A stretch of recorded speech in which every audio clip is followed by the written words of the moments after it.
ngobrol, cenderung bersentuhan, cenderung meletakkan kepala orang-orang berbiologis. Itu umum. Makanya kata Nabi SAW dalam sebuah hadis yang sahih, "Man tazawwaja faqad dhamina nisfa dinahu, falyattaqillaha fi nisfil baqi." Siapa yang telah menikah, dia telah menyelamatkan setengah agamanya, maka dia tinggal menjaga bertakwa kepada Allah di setengah yang tersisa. Godaan paling berat dalam hidup kita lawan jenis. Kalau kita temukan ada orang rusak, ada lawan jenis yang salah di luar itu. Maka diajarkan begitu. Silakan lampiaskan di biologis dalam agama kita. Dan kita tahu biologis setelah menikah ini ibadah yang sangat besar pahalanya, yang berimbang dengan dosa zina kalau orang berbuat haram. Dalam sebuah hadis yang sahih kata Nabi SAW, "Fi bid'i ahadikum sadaqah." Di kemaluan kalian ada sedekah. Maka para sahabat bertanya, "Ya Rasulullah, ayati ahaduna ahlahu walau bi ajr?" Apakah seseorang di antara kami datang menggauli istrinya, dia merasakan kenikmatan, lalu kemudian dia mendapatkan pahala juga? Apa kata Nabi sallallahu alaihi wasallam? "Ara'aytum law wada'tum fil haram alakumul wizr?" Tidakkah kalian lihat kalau kalian letakkan kemaluan kalian pada yang haram, zina, kalian dapat dosa besar? Kata para sahabat, "Bala ya Rasul." Benar wahai utusan Allah, kami dapat dosa. Kata Nabi SAW, "Fakadzalika fil halal." Begitu juga kalau kalian letakkan pada yang halal. Sampai Abdullah bin Umar radhiyallahu anhu itu beliau kalau berbuka puasa setelah makan kurma dan minum air, beliau pulang ke masjid sholat berjamaah dengan Nabi SAW, pulang ke rumahnya berhubungan biologis dengan istri. Karena tahu ini adalah ibadah yang sangat besar pahalanya. Dan nanti akan kita bahas salah satu buat kita nanti akan kita bahas hubungan biologis dalam Islam. Jadi ini dihalalkan dan tempat kita melampiaskan cara yang benar.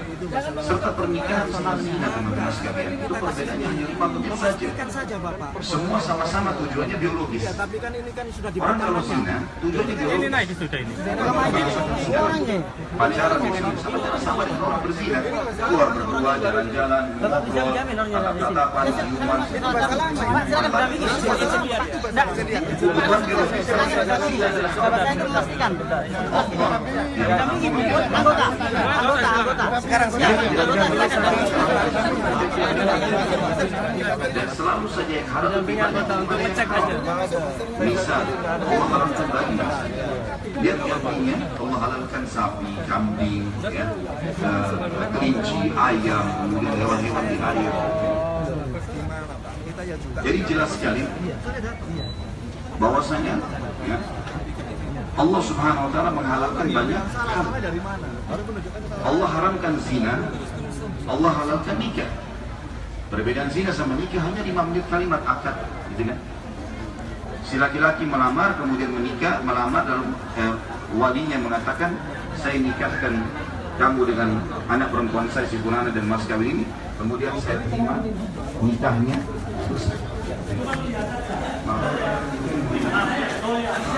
Oh ya, silakan.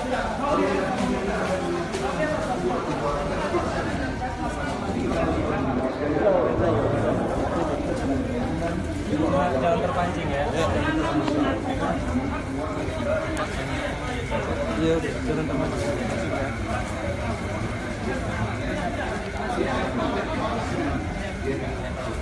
Ini sudah disaksikan di sini.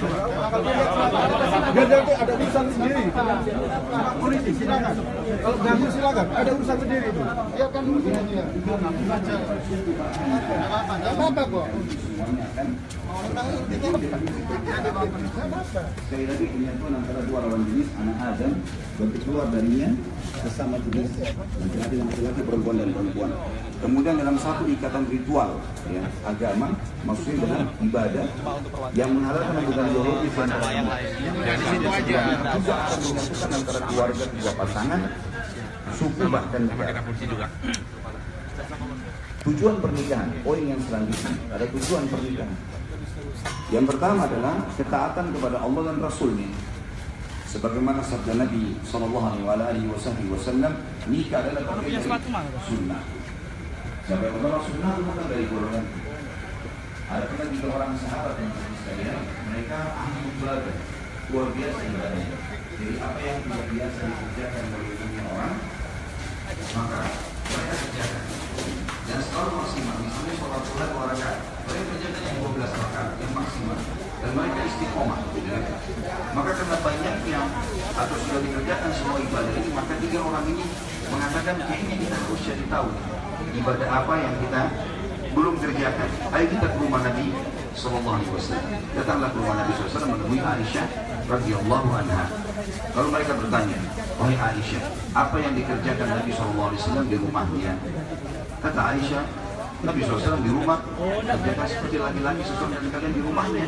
Misal, dia perbaikin sendalnya sendiri kalau putus, dia membantu istrinya, dia merapikan apa yang rusak di rumah, itu pekerjaannya.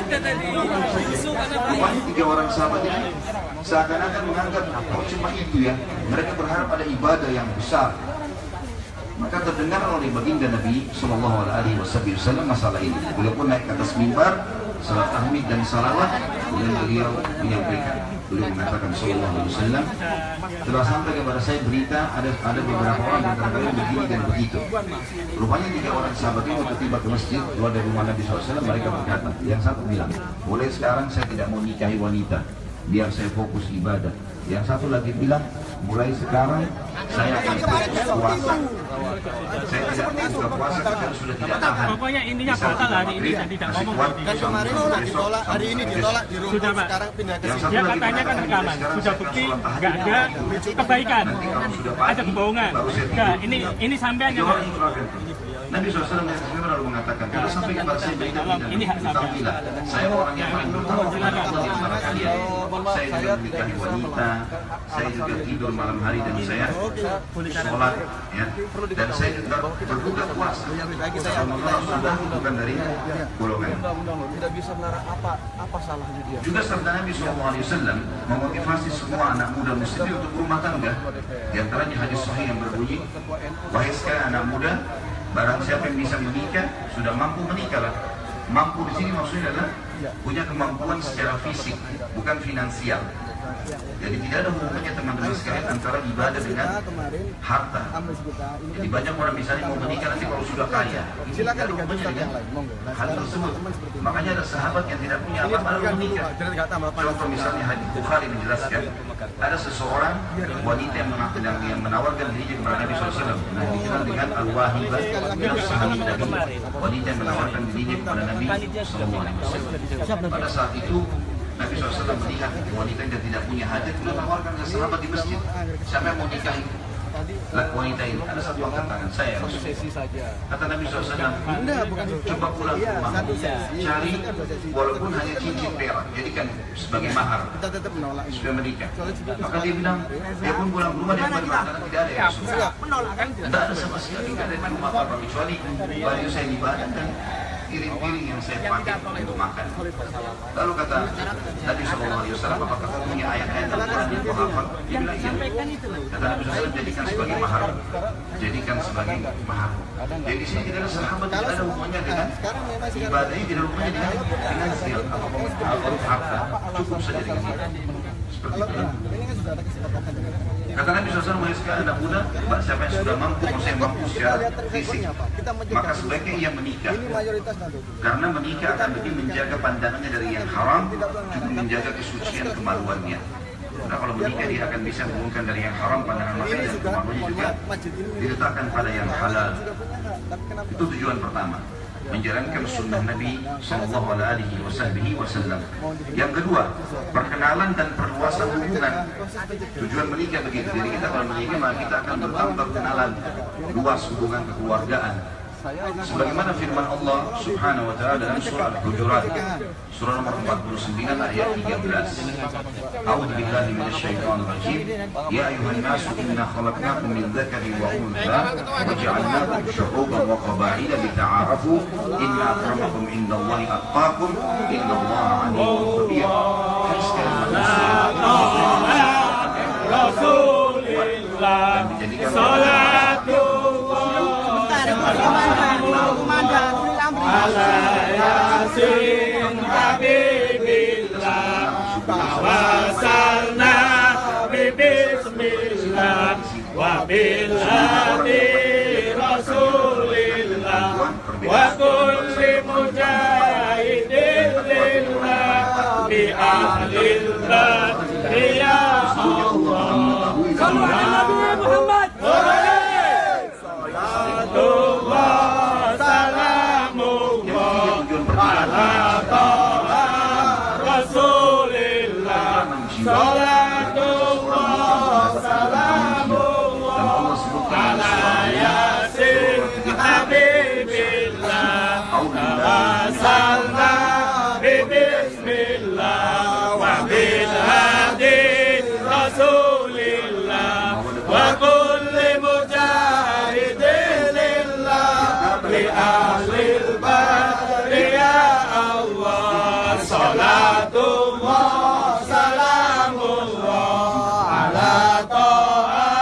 Rasulillah, salatullah salamullah ala Yasin Habibillah.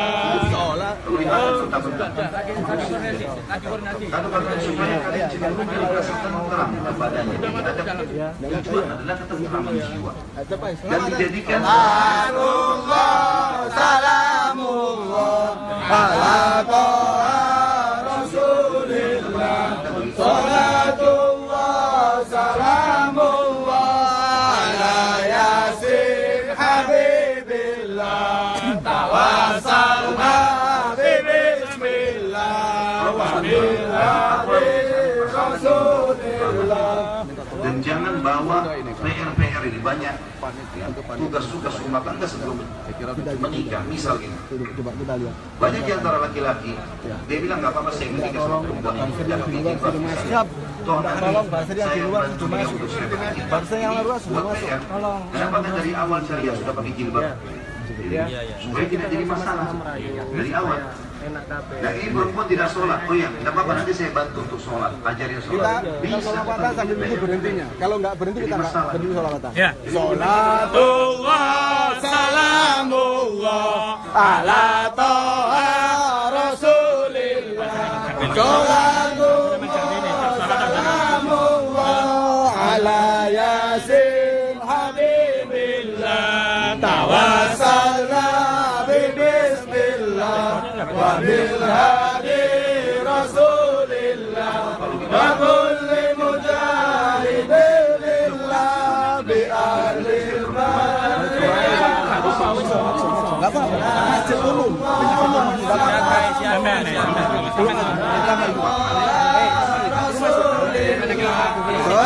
Salatullah salamullah ala Yasin Habibillah, tawassalna bismillah wa bil hadi Rasulillah wa kulli mujahidin lillah bi ahlil badri ya Allah. Salatullah salamullah ala Taha Rasulillah, salatullah salamullah ala Yasin Habibillah, tawassalna